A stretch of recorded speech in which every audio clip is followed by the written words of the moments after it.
Begin the daf. Today's daf is discussing the livers.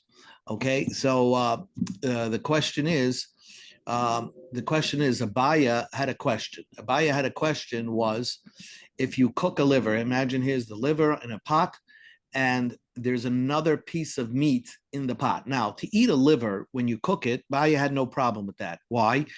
Because the liver essentially is congealed blood. Okay, and when congealed blood, and when you're cooking it, it's expressing itself. It's so busy leaking out blood, it doesn't reabsorb the blood.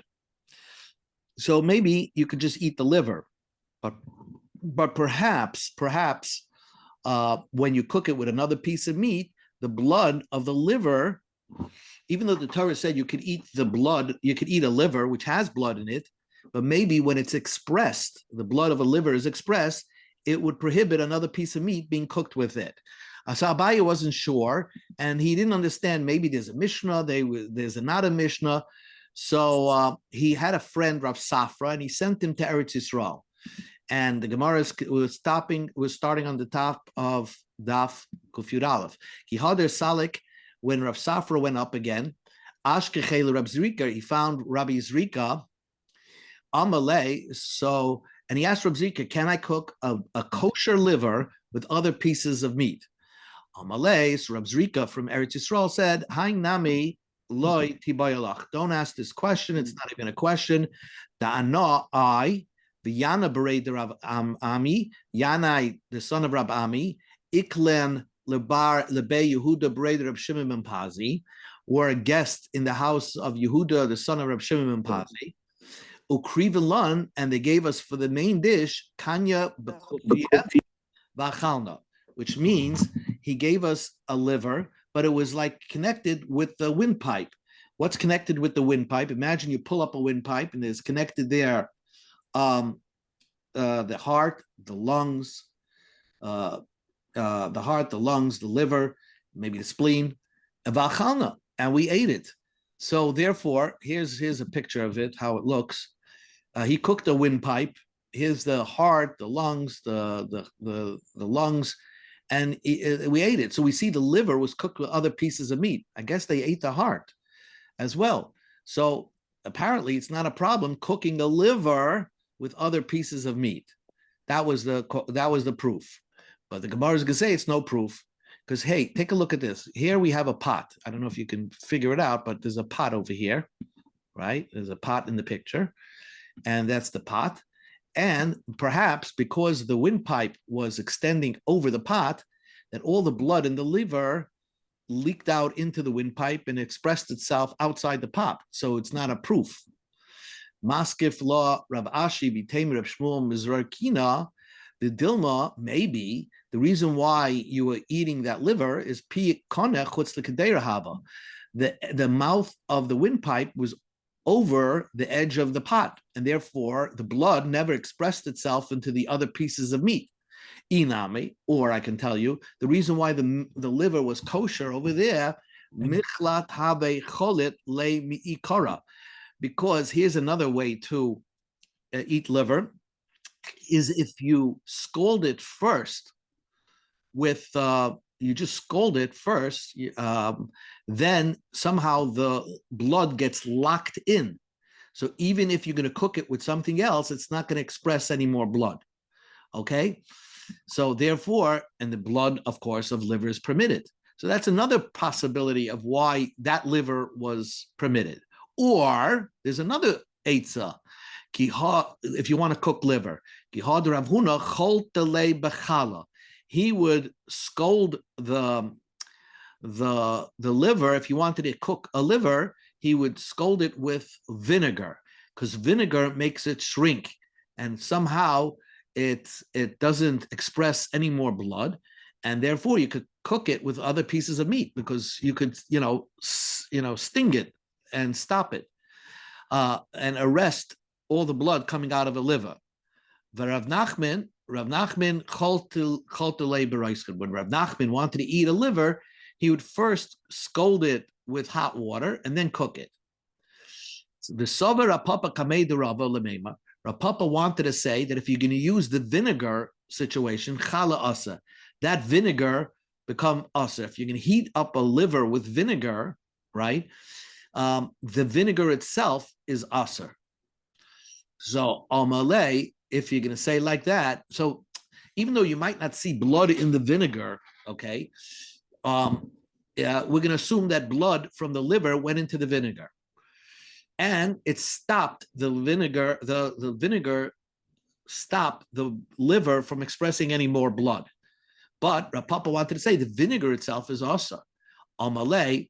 So Rava told him, Ichala asa, if you can tell me that the vinegar is asar, ihiname asar, then the liver would remain asar as well. Because gihecha depolit hadar bala, just like it from that vinegar itself, since it's now it's what does the vinegar do? It closes down the pores of the liver. So now the liver is not expressing blood, and it's not busy expressing blood. So the little blood that got into the vinegar will now have a space to go back into the liver, and that would be aser. So the vinegar must be mutter. And again, the Gemara just gives you two ideas on how to cook a piece of liver with other meat. Either you heat it up so hot, and that way you stop the blood from expressing itself, or heat it up very hot with liver. Then you could cook the liver with other pieces of meat. Says the Gemara, Rav Bar Shaba, interesting name, Rav the son of Shaba, Ikler of Rav Nachman, wasn't a guest in the house of Rav Nachman. Aisule kavda shlika v'loy achal. They brought before him a slow cooked liver that was cooked for a very long time. So it was cooked for a very, very long time. And that was the dish. Amr le, so here's the Gadol Hadar, and he's serving you a liver. Amr le, so they told Rav Nachman, Bar Be Rav de Legav loy achal. There's somebody here who is a Talmud Chacham, right? He's a guest, and he's not eating from what you brought. Umani, who's this guest? Rav Bar Shaba. Rav Bar Shaba did not want to eat the liver that Rav Nachman served up. Amo luhu Rav Nachman. So Rav Nachman says, Gomu l'Shaba, force it down his throat, and he called him Shaba because his father's name was Shaba. And Rav Nachman wanted to make a point that, look, you don't question my kashrus. I'm giving you a liver. It's slow cooked. I paskin that it's mutter this way, and therefore I'm going to make you eat it. And Tanoi, but it's a machlokes Tanoi. Rabbi Lezer said, Hakovid oiseres ve'einin eseres. If you cook a liver alone, it doesn't become aser. Because it's always expressing the blood into the water, and it's not swallowing it up. Fine, but you can't cook it with other pieces of meat. Rabbi Shmuel ben Noish, Rabbi Yochanan ben Reika Omer, Rabbi Shmuel says, mitubeles, if you add a little spices on the liver, then you can't cook it up anymore. Oiseres v'neseres, it's asers, and you can't even cook it by itself, because since you made it very, very soft, okay, the spices make it very, very soft, and therefore after it finishes expressing blood, now it reabsorbs the blood inside. And shaluka, slow cooked, oiseres v'neseres, even if it's slow cooked for a long time, maybe on a low flame, it becomes aser. So that's why maybe this Rav Bar Shaba did not want to eat it, because he held like Reb Shmuel ben Noish or Rabbi Yochanan ben Reika. But Rav Nachman forced him to eat it, because the halacha is that you could cook you could even shaluk, you could even slow cook a liver. Says the Gemara, Rabba bar Rav Huna ikle lebei Rabba bar Rav Nachman. Rabba bar Rav Huna was a guest in the Rabba, the son of Rav Nachman. Aisu lekame, they brought before him klos sabet chai. They brought for him, let's say, 3 pounds of sourdough bread with honey or whatever, beautiful breads. Amaluhu, so he said, Mi haviyadisi dasena. How did you know I was coming, that you made such a beautiful spread for me of all these nice breads? Amarle, so they told him, they didn't want to lie. They said that we prepared it Are you greater than the day that we are dealing with this? And the Torah says, "Karasa l'Shabbos oining," that you're supposed to prepare the nicest food for Shabbos. That's why we prepared this bread. Ad hachi, while they're preparing for Erev Shabbos, ashkechahu kavda dehava simpoina the bliadama. He found them cooking a liver that the arteries were still full of blood. Okay, now, so you could eat the meat of the liver, but the arteries of the liver, let's see what an artery of the liver, sampoina, the sampoina of a liver is like the artery of a liver. I don't know if we have a picture over here. Oh, here it is. Sampoina is a liver. Here is a liver.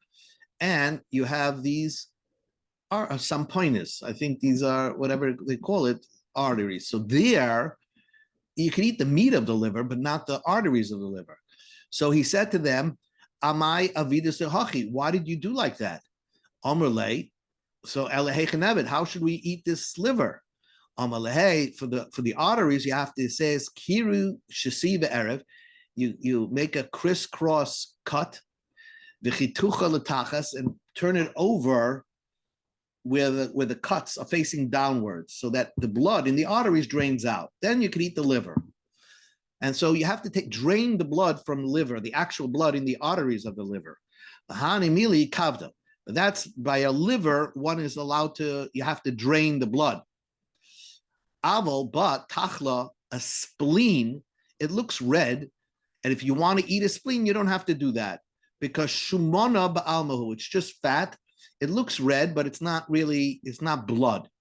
And people used to eat spleens of an animal. Gihad Shmuel, avdele tafshila de tachli, he would make for himself a dish from the spleen of the animal only on certain days. Biyoima the aved milsa, on the day that he did bloodletting. Bloodletting was a common form of healing, and Shmuel, when he did the day that he did a bloodletting surgery, so then that day for his lunch he would eat a spleen of an animal. So the Gemara says you don't have to rip it open because there's really no blood in a spleen.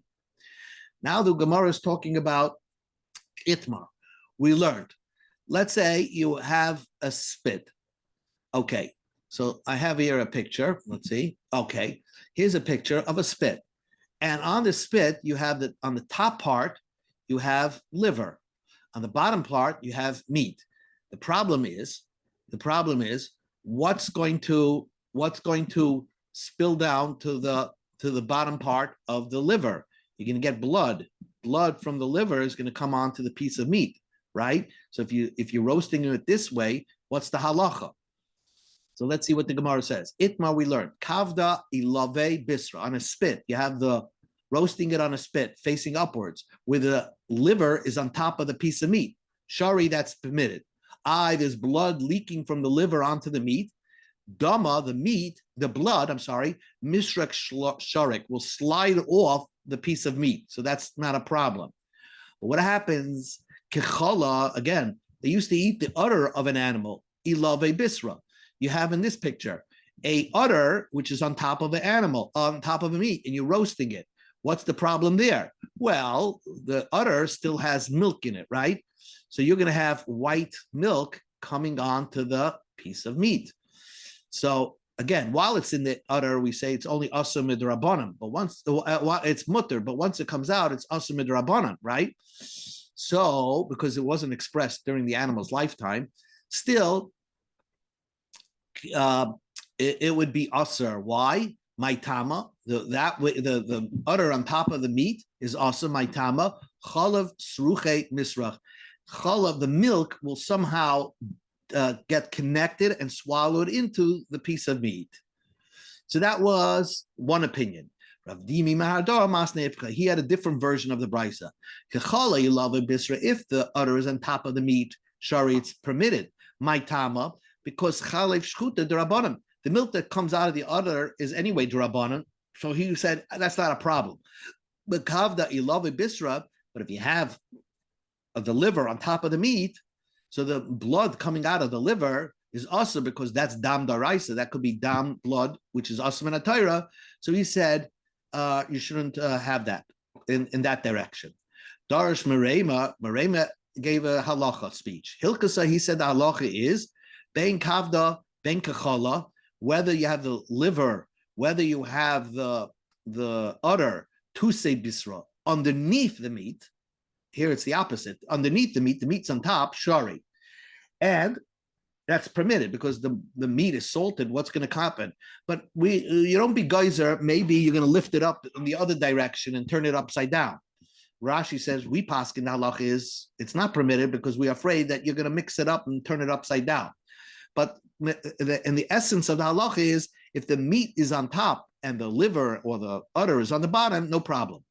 Ilave bisra, if the liver or the udder is on top, diavad and b'diavad will say the meat is kosher. Lechatchila, loy, don't do it lechatchila. Says the Gemara, Rav Ashi ikla lebei Rami bar Abba chamua. Rav Ashi was a guest by his father-in-law, whose name was Rami bar Abba. Chazia, he saw lebrei the Rami bar Abba to the son of Rami bar Abba, which in essence is his brother-in-law, right? If Rami bar Abba is his father-in-law, and he saw that the son of Rami bar Abba, well, he was the cook in the house. The ka, we go Amid Beis. The koshapit kavde love bisra. He was cooking the liver on top of the meat. Oh, so b'diavad that's good. But Omar, he said, Kamayoah Hai Merabanan. What about Gaiva this rabbi is? Ema da Amar Rabbanan. When did the rabbi says that's okay? The Evid, only ex post facto. The Chatchila mi Amar to cook it that way with the livers on top of the meat, that we don't say. Now, the Ika Bei Dugi. Let's say if you have underneath a bowl, right? So, and it's dripping fat, animal fat, the fat from the meat, and blood from the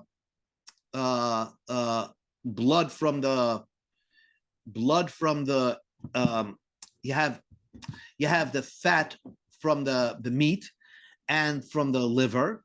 So then it's usser. It's usser because if they go into, because the blood that goes into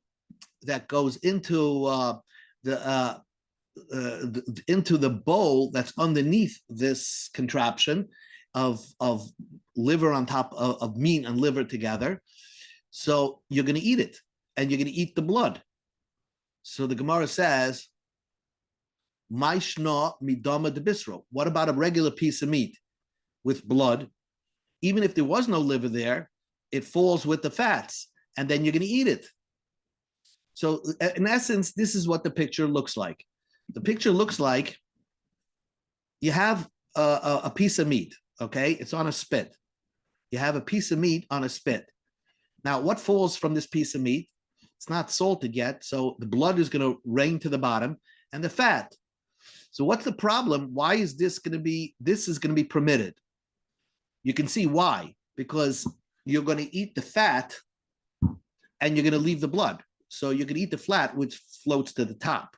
However, if there's a liver there, if you have a situation with a liver and a meat falling together, the blood of the liver acts a little different than regular blood of a piece of meat, in that it's lighter and somehow will get mixed up with the fat. And that's what the Gemara is basically saying.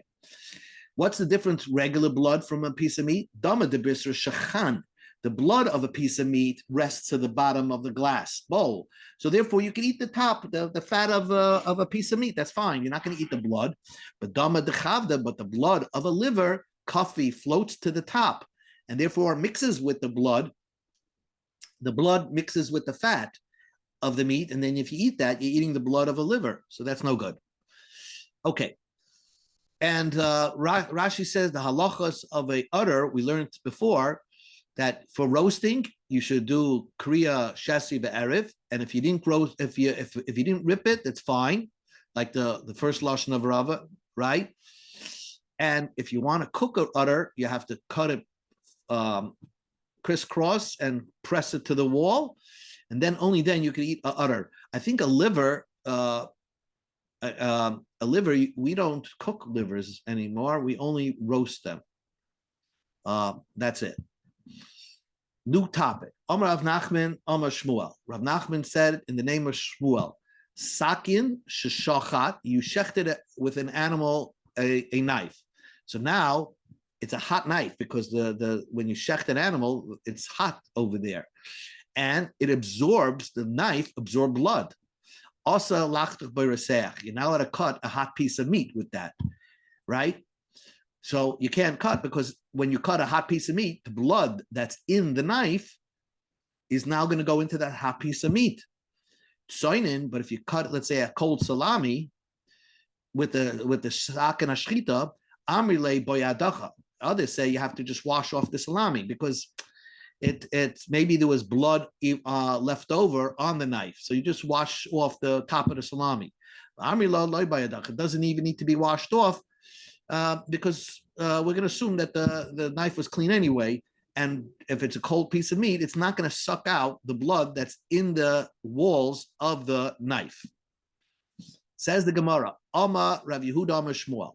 Rav Yehuda said in the name of Shmuel, Ka'ara, you have a plate, right? Remember, they had to salt their own meat. Shamalach ba basar, that you salted a piece of meat. Also lechel boy raisacha. You're not allowed to eat something that's heated up. You have a plate, you salted meat, and now you cleaned it, so you can't put a hot piece of meat in there because the blood that's in the wall of the plate is now going to go into the piece of meat. Because salting a piece of cold meat is like cooking a cold cooking meat with blood in a pot. So therefore, just salting it, not even cooking it, is enough to consider like cooking. So salting is like cooking something, so the wall of the plate absorb the meat. Shmuel Tameh, Shmuel goes according to his reasoning. Shmuel said, Meliach, you salt something, Arehu Karoisach, that's like cooking something. The kavush, if you let's say you soak a piece of meat for 24 hours in a pot with cold water, right? It's as if you cooked that meat in the pot, and therefore the blood of the piece of meat goes into the walls of the pot. He also Rabbi Yechon said not true. Maliach, if you salt something, it's not like you cooked something. The kavish, if you pickle something or soak something, that's not cooking. Cooking is heating. Salting and pickling or leaving something for 24 hours is not like cooking. Omar Abaya said, Ravin Lesa. Ravin is not true. Rabbi Yochanan said salting is not heating.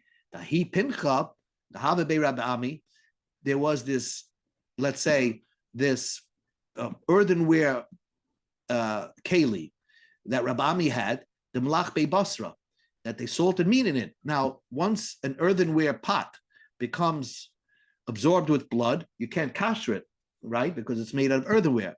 So Rabbi Ami, who is a student of Rabbi Yochanan, Tavre, so he broke the pot because there's no way to kasher it. So we see that Rabbi Ami Tamid Rabbi Yochanan. Rabbi Ami was a student of Rabbi Yochanan. My Tamid the Tavre. Why did he break it? Because he heard from Rabbi Yochanan that salting something is like you're cooking something. So again, Rabbi Yochanan probably held salting is like cooking. Probably he was misquoted, and maybe soaking also is like cooking. Says the Gemara, Yosef Rav Kahana Achuda Rav Yehuda Kamed Rav Huna. Yosef Kama Rav Kahana was sitting in front of Rav Yehuda. Rav Kahana was sitting in front of Rav Huna, and he said, "Ka'ara shamalach basar asa lecha b'yireseach." Okay, a pot that you salted meat in it, you can't eat in it a hot piece of meat because the pot absorbed the blood, and now it's going to be reabsorbed into the hot piece of meat. Utsnain. Here's the other thing. Utsnain shechat besakin. If you cut a radish with a knife that has, let's say, fleischiks in it, right? So the radish now absorbs the taste of meat that the knife had. because a radish is very sharp. It's not hot, but it's sharp, and somehow it sucks out the fat that's in the knife. So from the not even it's not in the knife, it's the fat that's on top of the knife, and therefore now this fleishige radish mutar lechel bekutach. You're allowed to eat it with yogurt. So now my tama. What's the reason? So I mean, it should be milchiks with fleishiks. Amar Abaya hai hatera bala, hai isura bala. The reason is a radish absorbed meat, which is kosher food, and the high, the salted pot that absorbed the blood is usher. So therefore, that's the problem. So the Gemara doesn't understand. What do you mean? Amalei Rava. So Rava said, we'll stop in a half a minute. Just because the radish absorbed fleishiks and fleishiks, kosher fleishik, so what? Soif hayater the asu de yisuruhu. That could bring an isser. The yisura ka'achal. You're eating something that's not permitted because now you're eating meat, a fleishig, a radish with milchiks. Allah Amarava. Rava said, you could taste the radish and to see if the radish has fleishiks. If it tastes fleishiks, then you can't eat it with yogurt. But the ka'ara that you salted meat in it, you can't taste it to see if the ka'ara has the taste of blood in it. So therefore, you should you're not allowed to eat a hot piece of meat in that plate. So the Gemara says, why not?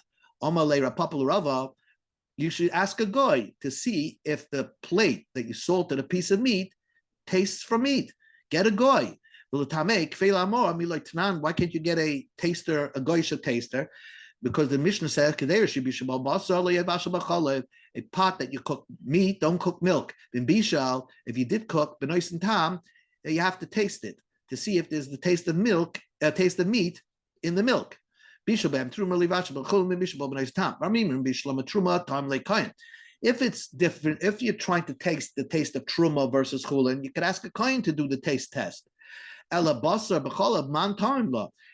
you're telling me that if you cook the pot with meat and then you tell me don't cook milk in it, but you have to make sure that there's no taste of meat in the milk, who are you going to ask? Va'amalon, and you told us litamik kefela.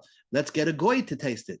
Hachinami litamik kefela. So why don't you say by the plate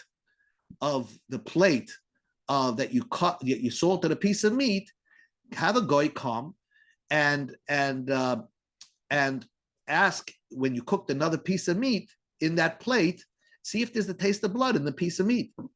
And says the Gemara, that's what he said. If Kahanim said, expressed himself. The lake fail, you can't ask a goy. So therefore, buy a radish.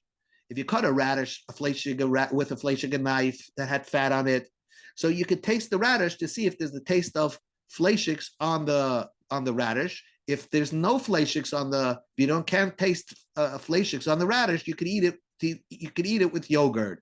But a plate that you salted a piece of meat and there's nobody to ask, then you can't eat in there, put in a kosher piece of meat onto that plate because it's going to absorb the blood that was already in the walls of the plate. Okay, we stop right here.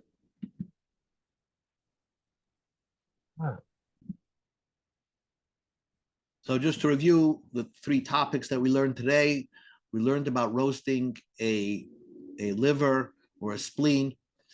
The liver obviously has a lot of blood, more than any other part of the body. So Rabba Huna, you have to cut it in certain directions and let it drain the blood out of the liver, and then you could cook the liver. A spleen, even though it looks red, it doesn't need to be cut. You're allowed to, after normal salting, you could cook it. Or now, we talked about roasting on top of a spit. So most regular meat, you're allowed to put one piece of meat on top of another because the blood comes from the top to the bottom and doesn't go, it just slides off. But if you have a liver or a a udder on top. So it depends what you paskin.